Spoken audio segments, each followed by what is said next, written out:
নমস্কার বন্ধুরা, আজ আমি তোমাদের একটা বিশেষ উপায়ের কথা বলবো।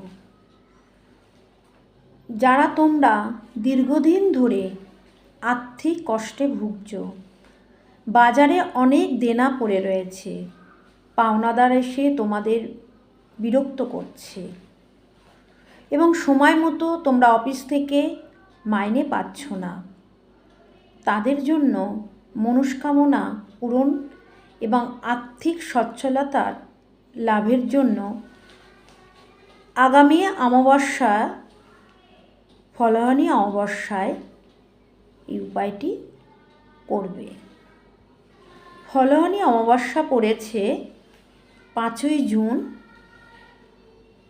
2024, বাংলার 22শে জ্যৈষ্ঠ 1431 বুধবার। তোমরা এই উপায়টা বৃহস্পতিবারে করবে।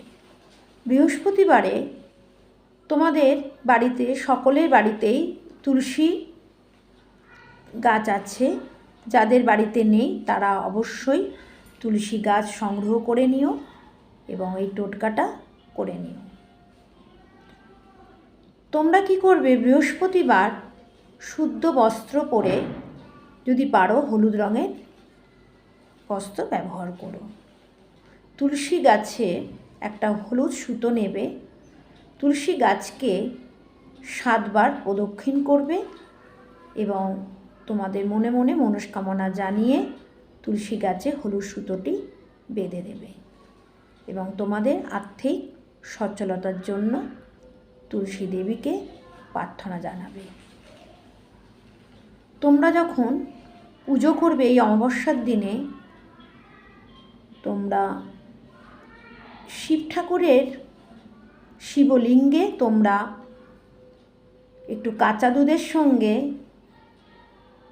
কাঁচা হলুদ মিশিয়ে তোমরা শিবলিঙ্গে ঢালবে এবং সন্ধেবেলায় তোমরা একটা মাটির বড় প্রদীপ নেবে, সর্ষের তেল বা চামেলি তেল দিয়ে প্রদীপটাকে পূর্ণ করবে। আর তোমরা সলতে হিসেবে লাল রঙের সলতে ব্যবহার করবে। দশকর্মা বাজারে লাল রঙের সলতে পাওয়া যায়, যদি না পাও তাহলে তোমরা লাল রঙের কাঠ দিয়ে এই সলতেটা ব্যবহার করতে পারো। মাটির প্রদীপ জ্বালার সময় তোমরা মনস্কামনা জানাও, মায়ের কাছে নিবেদন করো। আর পোলতের প্রদীপের মধ্যে তোমরা একটু কেশর নিও, একটু হিং নিও, আর একটু কালো তিল নিও, আর একটু কর্পূর নিয়ে জ্বালিও এবং তোমাদের মনস্কামনা জানাও। এবং তোমরা লক্ষ্য রাখবে যেন প্রদীপটা অন্তত 30 মিনিটের মতো জ্বলে। তোমরা মনে মনে প্রার্থনা করবে। বাড়িতে যদি লক্ষ্মীর ছবি থাকে, লক্ষ্মী মাকে ডাকবে। যদি মায়ের ছবি থাকে, তারা মার ছবি থাকে, তাহলে তারা মাকে জানাবে।